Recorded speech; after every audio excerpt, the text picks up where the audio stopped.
এই দুর্ভাগারা যখন জাহান্নামে যাবে আল্লাহ তাআলা এদের উপরে ক্ষুধা চাপায়া দিবে। দুর্ভাগারা যখন জাহান্নামে যাবে আল্লাহ তাআলা এদের উপরে ক্ষুধা চাপায়া দিবে। ক্ষুধার তাড়না এরা চিল্লাইতে থাকবে আর বলতে থাকবে, মালিক দুনিয়াতে কত কিছু খাওয়াইছো, খানা না থাকলেও বাইরে গেলে কেউ না কেউ খাওয়াইছে, দুনিয়াতে খানার অভাব ছিল না, মালিক এত ক্ষুধা লাগছে সহ্য করতে পারি না। আল্লাহ তাআলা তখন ফেরেশতাদেরকে বলবে, এই নাফরমান এই দুর্ভাগাদেরকে জাক্কুম নামক ফল দাও, কাঁটা যুক্ত কণ্ঠযুক্ত ফল দাও, এদেরকে জাক্কুম নামক কাঁটা নামক ফলটা খেতে দিবে। এরা ক্ষুধার তাড়নায় ফলের দিকে লক্ষ্য করবে না, ভ্রুক্ষেপ করবে না, এরা ফল মুখে দিয়ে ফেলবে। ওই ফলটা গলায় চলে যাবে, যায় আটকিয়ে যাবে কাঠের কারণে, না নামবে নিচে, না এটা ফালাইতে পারবে। এরা চিল্লাইতে থাকবে আর বলবে, মালিক আমাদেরকে একটু পানি পান করাও, কলিজাটা ফাইটা যাইতেছে। এটা এমন এক ফল দিলা যেই ফলটা না ভিতরে যায় না ফালাইতে পারি, আল্লাহ একটু পানি দাও, পানি দাও। আল্লাহ তাআলা বলবেন, এদেরকে জাহান্নামের ফুটন্ত গরম পানি দিয়ে দাও। ফেরেশতারা এদের জন্য জাহান্নাম থেকে ফুটন্ত গরম পানি নিয়ে আসবে। পানিটা যখন এদের চেহারার সামনে রাখবে, পানির গরমের তীব্রতায় এদের গোশতগুলো, চেহারার গোশতগুলো গলে গলে টপ টপ টপ টপ করে ওই পেয়ালাতে পড়বে। কিন্তু পানির পিপাসা এত বেশি হবে যে এরা ভুলে যাবে আমার চেহারার গোশত খসে খসে, রক্ত আর পুঁজ খসে খসে পানিতে পড়ছে, এই কথা এরা ভুলে যাবে। ডক ডক করে পানিটা পান করবে। হাদিসে কি কোরআন শরীফে আসছে, এরা পানিটা পান করার সঙ্গে সঙ্গে পানিটা যখন পেটে যাবে, এদের জুরিগুলো টুকরা টুকরা ছিন্ন বিচ্ছিন্ন হয়ে যাবে। আল্লাহ তাআলা তার চিত্র বয়ান করে বলেন, এদের পেটের নাড়িগুলো ছিন্ন বিচ্ছিন্ন হয়ে যাবে, টুকরা টুকরা হয়ে যাবে, পায়খানার রাস্তা দিয়ে ঝপ ঝপ করে পড়তে থাকবে।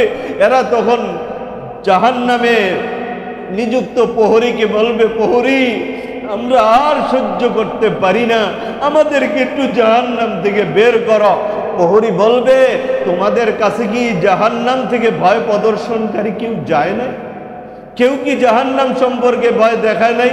এরা বলবে, হ্যাঁ দেখিয়েছিল, কিন্তু বিশ্বাস করি নাই, বিশ্বাস করলেও মানি নাই, মনে রাখি নাই, মন যেভাবে চাইছে সেভাবে চলছি, চাইলে সুদ খাইছি, চাইলে ঘুষ খাইছি, চাইলে পরের হক মাইরা খাইছি, চাইলে মিথ্যা কথা বলছি, জিনা করছি, মদ খাইছি, এমন কোনো গুনার কাজ নাই যেটা করি নাই। যদি মানতাম তাহলে তো আজকে বেঁচে যেতাম। বলে, ও ফেরেশতা আমগুরি একটু বের করো না, আর তো সহ্য করতে পারি না। ফেরেশতা বলবে, আর জাহান্নাম থেকে তোমাদের বের হওয়ার কোনো রাস্তা নাই, সব রাস্তা বন্ধ। এরা যখন প্রহরীর কাছে সাহায্য চায় পাবে না, তখন তারা আল্লাহকে ডাকতে থাকবে, বলবে, ও দয়ার মালিক, তোমার চেয়ে দয়াবান, তোমার চেয়ে রহমান, তোমার চেয়ে দয়ালু আর কেউ নাই। তুমি আমাদের উপরে কত মেহেরবানি করেছ, কত ইহসান করেছ, কত দয়া করেছ, আজকে একটু দয়া করো, আজকে একটু বাঁচাও, আর পারি না সহ্য করতে, আমাদেরকে বের করো। হাদিসের মধ্যে আসছে, আল্লাহর নবী বলে, 1000 বছর পর্যন্ত এইভাবে চিল্লাবে। আল্লাহর কসম, 1 মিনিটের জন্য আল্লাহ এদের দিকে তাকাবেও না, আল্লাহ এদের ডাকে সাড়াও দিবে না। সবাই জোরে আওয়াজ করে বলে নাউযুবিল্লাহ। 1000 বছর পর্যন্ত এরা চিল্লাবে। 1000 বছর পরে আল্লাহ তাআলা বলবেন, কে এত চিল্লায়? ফেরেশতারা বলবে, আল্লাহ আর কে? জাহান্নামে থাকা লোকগুলো। আল্লাহ তাআলা বলবে, কেন চিল্লাও? বলবে, আল্লাহ অপরাধ করে ফেলেছি, ক্ষমা করে দাও, আরেকবার দুনিয়াতে পাঠাও, কোনো অপরাধ করব না, তুমি আল্লাহর ইবাদত ছাড়া কিচ্ছু করব না, আরেকবার পাঠাও, আরেকবার দুনিয়াতে সুযোগ দাও, আর একটা সুযোগ দাও। আল্লাহ তাআলা বলবেন, আর কোনো সুযোগ হবে না, আর দুনিয়াতে যাওয়ার জন্য তোমাদের সুযোগ হবে না, দুনিয়াতে যাওয়ার জন্য তোমাদেরকে আর সুযোগ দেওয়া হবে না, দুনিয়াতে আর ফিরে যেতে পারবা না। আল্লাহ তাহলে আমাদেরকে একটু বাঁচাও না, আমাদেরকে বের করো না। আল্লাহ তাআলা বলবেন, নাফরমান, তোদেরকে বলেছিলাম আয় নামাজে আয়, শুনোস নাই আমার ডাক, মুয়াজ্জিন ডাকলো, তোরা মসজিদে আসোস নাই। তোদেরকে বলেছিলাম কুলু মিনাত তাইয়্যিবাত, হালাল খাও, হারামের কাছেও যেও না, শুনো নাই আমার কথা। সুদ খেয়েছো, ঘুষ খেয়েছো, হারাম খেয়েছো, চাঁদাবাজি করেছো, মানুষের হক মেরে খেয়েছো, আমার কথা শোনো নাই। আমি মানা করেছিলাম, রিজিকের জিম্মাদারি আমার, আমি তার কাছে রিজিক পৌঁছাবো। টাকার দরকার টাকা দিব, ভাতের দরকার ভাত পুষাবো, কাপড়ের দরকার কাপড় পুষাবো, বাড়ির দরকার বাড়ির ব্যবস্থা করব, জায়গার দরকার জায়গা আমি দিব। আমার কথা শুনোস নাই, বিশ্বাস করস নাই, আর বের করা হবে না, আর বের হতে পারবি না, তোদের আর কোনো ডাকও আমি শুনতে চাই না। আল্লাহ তাআলা বলবে, ফেরেশতা এদের আওয়াজ বন্ধ করে দাও। হাদিসের মধ্যে আসছে আল্লাহ তাআলা এই কথা বলার পরে এদের আওয়াজ বন্ধ হয়ে যাবে। এদের আওয়াজটা তখন কুকুরের আওয়াজের মতো হবে, একটু আওয়াজ করে বলা যাবেনি না নাউযুবিল্লাহ। এরা তখন কুকুরের মতো ঘেউ ঘেউ করবে, বলতে পারবে না অন্তরে লুকিয়ে থাকা কথাগুলো, না পাশের লোককে বলতে পারবে, না ফেরেশতাকে বলতে পারবে, না আল্লাহকে আর আল্লাহ বলে ডাকতে পারবে। এই নাফরমান গুনাহগার, এই বেনামাজি, এই সুদখোরের দল, এই ঘুষখোরের দল, এই মৃত্যুক, এই চাঁদাবাজির দলেরা, শুনে রাখো, কান খুলে শুনে রাখো, গুনাহ করো, আজকেও বাধা দেয় না। তুমি মনে করেছো বেঁচে গেছো, না, আল্লাহ তাআলা তোমার বিচারের ব্যবস্থা রাখছেন, তোমার শাস্তির জায়গাও রাখছেন। কথা ঠিক কিনা বল? এই জাহান্নামে এরা তখন একবারে শেষ পর্যন্ত এরা আর আল্লাহকে আল্লাহ বলেও ডাক দিতে পারবে না। এরা শুধু আওয়াজ করলেই ঘেউ ঘেউ ঘেউ। এটা কিসের আওয়াজ বলেন তো? জোরে বলেন, কুকুরের আওয়াজ।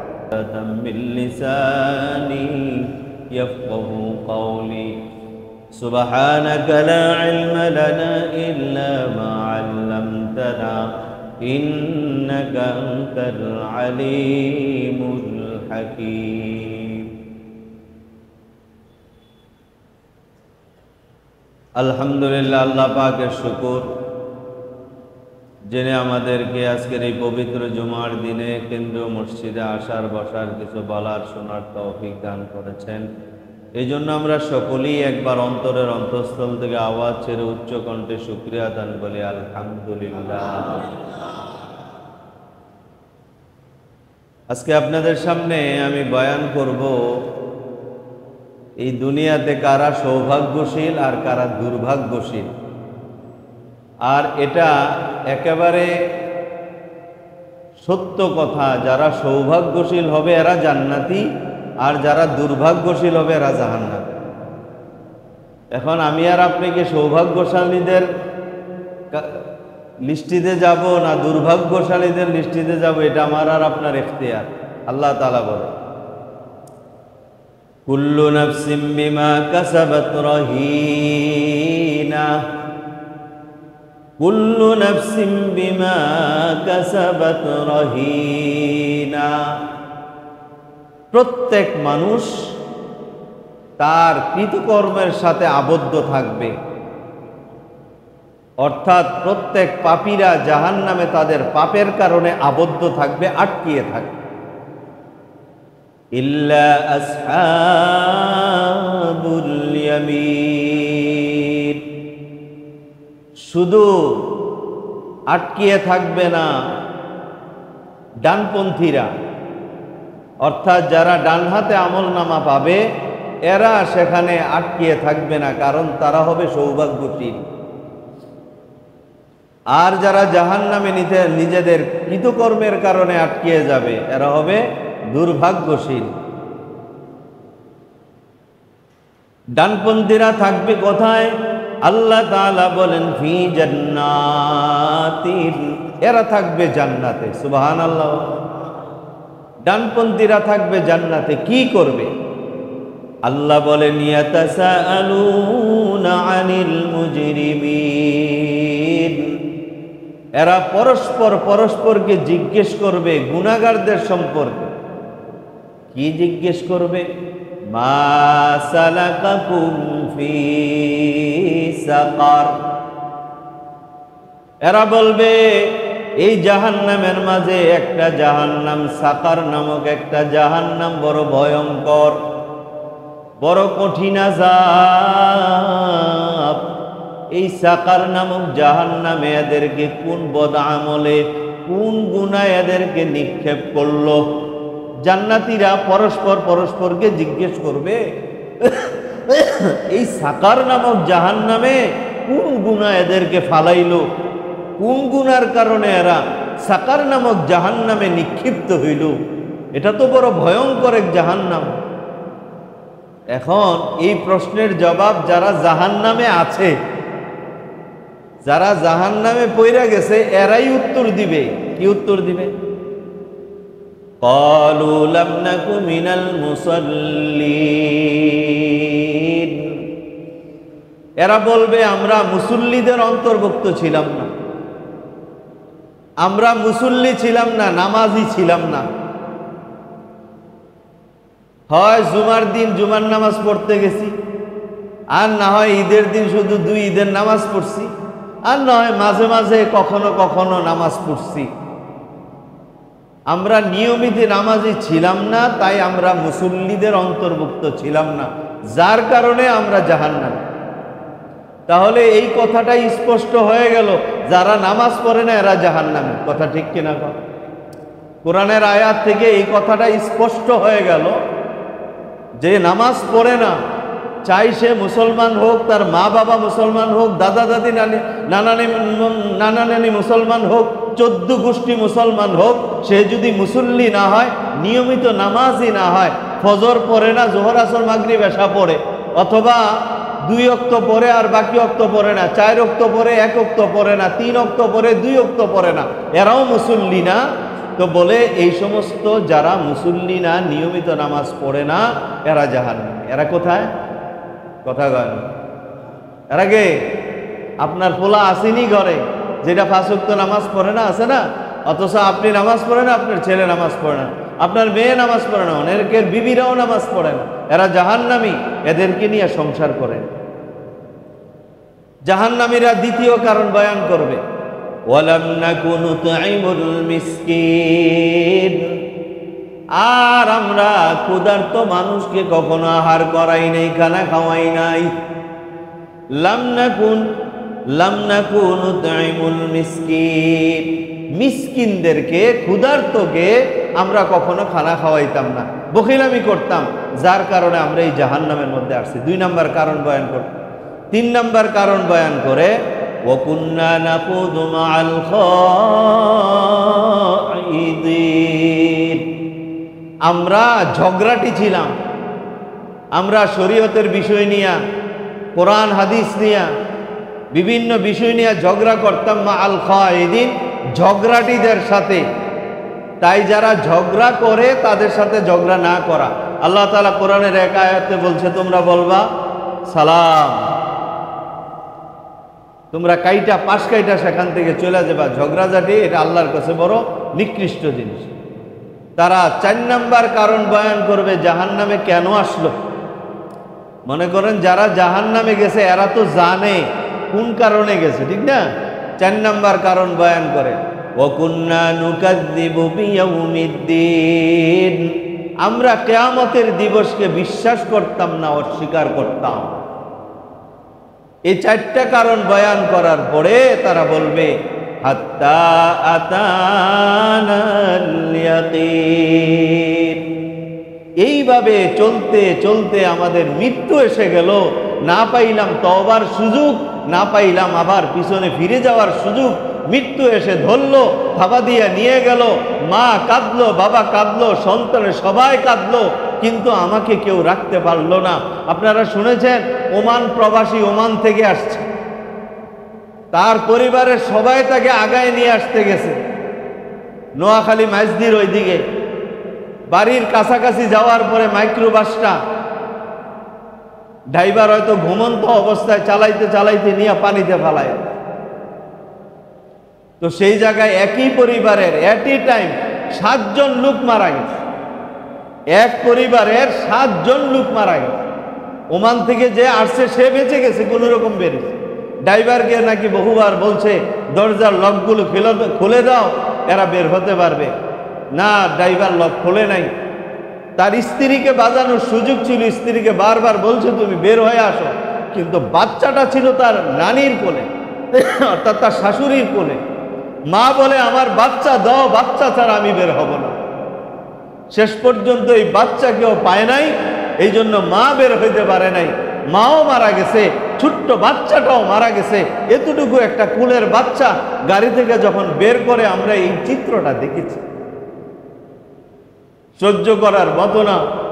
বাড়িতে একই করে 7টা লাশ, 7 লাশের জানাজা একই সাথে হচ্ছে। আল্লাহ বুঝায় দেয় মাঝে মাঝে কিছু ঘটনা করে, তোমাদেরও সময় বেশি নাই, যেই কোনো মুহূর্তে মৃত্যু আসতে পারে আর তোমাকে ধরতে পারে। এরা বলে হাত্তা আতানাল ইয়াকিন, হঠাৎ করে আমাদের মৃত্যু এসে গেল। এখন আমরা কতজনকে বললাম একটু সুপারিশ করো। হাসরের ময়দানে আলেম ওলামা সহ কত মানুষ আমাদের ব্যাপারে সুপারিশ করলো, কিন্তু সুপারিশ কোনো কাজ হলো না। আল্লাহ তাআলা বলেন ফামা তানফাউহুম শাফাআতুশ শাফিঈন, সুপারিশকারীদের সুপারিশও কোনো কাজে আসলো না। এই আয়াত থেকে আমরা 2টা জিনিস পাইলাম। এক হইল দুর্ভাগ্যশীল কিছু লোক আছে, সৌভাগ্যশীল কিছু লোক আছে। দুর্ভাগারা জাহান্নামে যাবে, সাকার নামক জাহান্নাম, কোনো সাধারণ জাহান্নাম না, বড় ভয়ঙ্কর জাহান্নাম।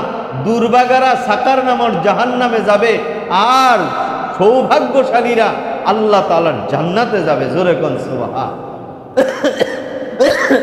সৌভাগ্যশীল কারা? সৌভাগ্যশীল কারা? উত্তর হলো যাদের ভিতরে 11টা লক্ষণ আছে, এরা হলো সৌভাগ্যশীল। যাদের মধ্যে 11টা খারাপ লক্ষণ আছে এরা হলো দুর্ভাগ্যশীল। একটা একটা করে আপনাদের সামনে আমি আজকে পেশ করব, আপনারা এটি মুখস্থ রাখার চেষ্টা করবেন, মনে রাখার চেষ্টা করবেন। আর না হয় যাদের টাচ মোবাইল আছে, এই বাড়িতে যাইয়া আমার নামে একটা চ্যানেল আছে খুতবাতুল আশরাফ, মানে এই যে জুমার মসজিদে আমি খুতবা দিই, এটার বয়ান সবগুলো এটাতে পাবেন। খুতবাতুল আশরাফ বলেন, চ্যানেলের নাম কি? খুতবাতুল আশরাফ। এটা লিখে ইউটিউবে চার্জ দিলে এই বয়ানগুলো পেয়ে যাবেন, মনে না থাকতে পারে। সৌভাগ্যশীল কারা? উত্তর হলো যাদের মধ্যে 11টা লক্ষণ আছে, এরা হলো সৌভাগ্যশীল। 1 নাম্বার লক্ষণ হলো দুনিয়া বিমুখী এবং আখেরাতমুখী। যার ভিতরে এই গুণ আছে, দুনিয়ার প্রতি আগ্রহ নাই, আখেরাতের প্রতি আগ্রহ বেশি, এই লক্ষণ যার ভিতরে আছে সে হলো সৌভাগ্যশীল। 1 নাম্বার লক্ষণ। 2 নাম্বার লক্ষণ হলো যে যার ভিতরে ইবাদতের প্রতি এবং কোরআন তেলাওয়াতের প্রতি আগ্রহ, তেলাওয়াত করতে তার ভালো লাগে, ইবাদত করতে ভালো লাগে, এই ব্যক্তিটা হলো সৌভাগ্যশীল। 3 নাম্বার হলো যে নাকি অপ্রয়োজনীয় কথাবার্তা কম বলে, অপ্রয়োজনীয় কথাবার্তা যে কম বলে, এই লোকটা হলো সৌভাগ্যশীল। 4 নাম্বার হলো যে নাকি 5 ওয়াক্ত নামাজ নিয়মিত পড়ে। বলেন 4 নাম্বার? 5 ওয়াক্ত নামাজ নিয়মিত পড়ে, এই লোকটা হলো সৌভাগ্যশীল। আর 5 নাম্বার হলো যে হারাম সম্পদ এবং সন্দেহযুক্ত কোনো সম্পদ বা বিষয় থেকে সতর্ক থাকে, এই লোকটা হলো সৌভাগ্যশীল। 6 নাম্বার হলো যে নেককার লোক, আল্লাহওয়ালাদের সোহবত সহচর্য এখতিয়ার করে, ওনাদের সাথে মাঝে মাঝে একটু সময় কাটায়। আছে না অনেকে, একটু ইমাম সাহেবের সাথে বৈশা অল্প সময় একটু সময় কাটায়, আল্লাহওয়ালাদের সঙ্গে বৈশা একটু সময় কাটায়, এরা হলো সৌভাগ্যশীল। 7 নাম্বার হইল যে ব্যক্তি একটু বিনয়ী হয়, অহংকার তার মধ্যে নাই, ওই লোকটা হইল সৌভাগ্যশীল। 7 নাম্বার হইল যে দানশীল হয়, কৃপণ না হয়, এই লোকটা হইল সৌভাগ্যশীল। আর 9 নাম্বার হইল মানুষের প্রতি যে দয়াদ্র হয়, দয়াবান হয়, মানুষের প্রতি তার দয়া সবসময় উতরিয়ে পড়ে, এই লোকটা হলো সৌভাগ্যশীল। আর 10 নাম্বার হলো পর উপকারের মনোভাব যার ভিতরে থাকে, পরকে উপকার করার এই মন মানসিকতা মনোভাব যার ভিতরে থাকবে, এই লোকটা হলো সৌভাগ্যশীল। 11 নম্বর হলো যে নাকি মৃত্যুর কথা স্মরণ করে, যার ভিতরে মৌতের কথা স্মরণ হয়। আল্লাহর নবী বলে আমার এই উম্মত হইল সৌভাগ্যশীল। এই 11টা লক্ষণ আপনাদের সামনে বয়ান করা হলো। 1 নাম্বার দুনিয়া বিমুখী আখেরাতমুখী যে হয়, এই লোকটা সৌভাগ্যশীল। 2 নাম্বার হলো যে ইবাদত এবং কোরআন তেলাওয়াতের প্রতি আগ্রহশীল। 3 নাম্বার হলো অপ্রয়োজনীয় কথাবার্তা যে কম বলে। 4 নাম্বার হলো নামাজ, 5 ওয়াক্ত নামাজ যে নিয়মিত পড়ে। 6 নাম্বার হলো হারাম মাল আর সন্দেহযুক্ত বস্তু থেকে যে সতর্ক থাকে। 6 নাম্বার হলো আল্লাহ ওয়ালাদের সহবত সহচর্য যে এখতিয়ার করে। 7 নাম্বার হলো যে বিনয়ী হয়, অহংকারী না হয়। 8 নাম্বার হলো যে দানশীল হয়, কৃপণ না হয়। 9 নাম্বার হলো যে মাখলুকের প্রতি, মানুষের প্রতি দয়াদ্র হয়। 10 নাম্বার হলো যে পর উপকারী হয়। 11 নাম্বার হলো যে মৌতের কথা স্মরণ করে। এই 11 লক্ষণ যার ভিতরে থাকবে, আল্লাহর নবী বলেন আমার এই উম্মত সৌভাগ্যশীল, তার ঠিকানা হবে জান্নাত। জোরে বলেন আলহামদুলিল্লাহ। আর দুর্ভাগ্যশীল কারা, দুর্ভাগা কারা, যেই দুর্ভাগারা জাহান্নামে যাবে? তো বলে দুর্ভাগা হলো তারা যাদের মধ্যে 11টা লক্ষণ পাওয়া যাবে। বলেন দুর্ভাগা কারা? আমার কথা বুঝেন না? দুর্ভাগা কারা? যার মধ্যে 11টা লক্ষণ পাওয়া যাবে, আলামত পাওয়া যাবে। যার ভিতরে 11টা আলামত পাওয়া যাবে,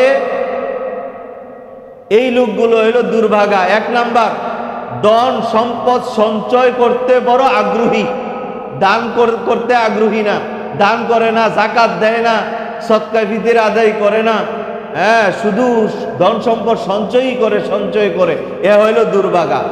2 নাম্বার হইল দুনিয়ার স্বাদ উপভোগ এবং প্রবৃত্তির পিছনে পড়া থাকে, এই লোকটা হইল দুর্ভাগা। 3 নাম্বার হইল অশ্লীল কথা বলা, গীবত পরনিন্দা করা, যার ভিতরে এটা আছে সে হইল দুর্ভাগা। 4 নাম্বার হইল 5 ওয়াক্ত নামাজে যারা অবহেলা করে, 5 ওয়াক্ত নামাজে যারা অবহেলা করে, মাঝে মাঝে পড়ে, মাঝে মাঝে সারে কয় জামুই তো একটু পড়ে যাব না, এইভাবে করতে করতে নামাজ কাজা হয়ে যায়। 5 নাম্বার হলো যারা অসৎ লোকের সাথে উঠা বসা করে। সমাজে আছে না কিছু অসৎ লোক, সুদ খায়, ঘুষ খায়, মিথ্যা কথা বলে, চুরি করে, ডাকাতি করে, চাঁদাবাজি করে, এমন চাঁদাবাজি করে এবং মানুষের হক মেরা খায়, এমন লোক আছে না নাই? কথা বলে আছে না নাই? এই লোকগুলি সৎ না অসৎ? এই অসৎ লোকের সঙ্গে যারা থাকে এরা হইল দুর্ভাগা, এরা জাহান্নাম। আর 6 নাম্বার হইল যারা অসৎ চরিত্রের অধিকারী, চান্দাবাজের লোকে চলে না, নিজেই চান্দাবাজি করে, নিজেই সুদ খায়, নিজেই ঘুষ খায়, এইগুলি হইল অসৎ চরিত্রের অধিকারী। এমন চরিত্র যার আছে সে হইল দুর্ভাগা। 7 নাম্বার হইল অহংকার যার ভিতরে আছে সে হইল দুর্ভাগা, অহংকারী ব্যক্তি সে দুর্ভাগা। আর 8 নাম্বার হইল মানুষের উপকার করার মনোভাব যার ভিতরে নাই, মানুষকে উপকার করার মনোভাব যার ভিতরে নাই, এই লোকটা হইল দুর্ভাগা, সে জাহান্নামী। আর 9 নাম্বার হইল মুমিনদের প্রতি যে দয়াবান না হয়, ইমানদারের প্রতি যে দয়াবান না হয়, এই লোকটা হইল দুর্ভাগা, সে জাহান্নামী। আর 10 নাম্বার হইল যে লোকটা কৃপণ হয়, দানশীল না, কৃপণতা করে, বুখালিত করে, বখিল, এই লোকটা হইল দুর্ভাগা, সে জাহান্নামী। 11 নাম্বার হলো যে মৃত্যুর কথা স্মরণ করে না, যে মৃত্যুর কথা স্মরণ করে না, মৃত্যুর কথা স্মরণ হয় না, আল্লাহ নবী বলে এই লোকটা হইল দুর্ভাগা। এই দুর্ভাগাদের আলামত 11টা, সৌভাগ্যশালীদের আলামত 11টা। দুর্ভাগ্যশালীদের আলামত 11টা। 1 নাম্বার ধন সম্পদ সঞ্চয় করতে আগ্রহী, দান করতে আগ্রহী না। 2 নাম্বার দুনিয়ার স্বাদ উপভোগ করা, প্রবৃত্তির পিছনে পড়া, এটা তার কাছে বড় ভালো লাগে, এই লোকটা হলো দুর্ভাগা। 3 নাম্বার হলো যে অশ্লীল কথাবার্তা বলে, গীবত করে, পরনিন্দা করে, এই লোকটা দুর্ভাগা। 5 ওয়াক্ত নামাজে যারা অবহেলা করে, 5 নাম্বার অসৎ লোকের সাথে উঠা বসা করে। 6 নাম্বার অসৎ চরিত্রের অধিকারী যে হয়, 7 নাম্বার যে অহংকারী হয়, 8 নাম্বার যে মানুষের উপকারে আসে না, 9 নাম্বার হলো যে মুমিনের প্রতি দয়াদ্র হয় না, 10 নাম্বার হলো যে কৃপণ, 11 নাম্বার হলো যে মৃত্যুকে স্মরণ করে না। এই 11টা বদগুণ যার ভিতরে থাকবে বা লক্ষণ থাকবে, এই লোকটা হলো দুর্ভাগা, আর দুর্ভাগার ঠিকানা হলো জাহান্নাম। আর 11টা লক্ষণ আছে, ভালো ভালো লক্ষণ, এগুলি যার মধ্যে থাকবে এরাও হলো সৌভাগ্যশীল, এদের ঠিকানা হবে জাহান্নাম। এই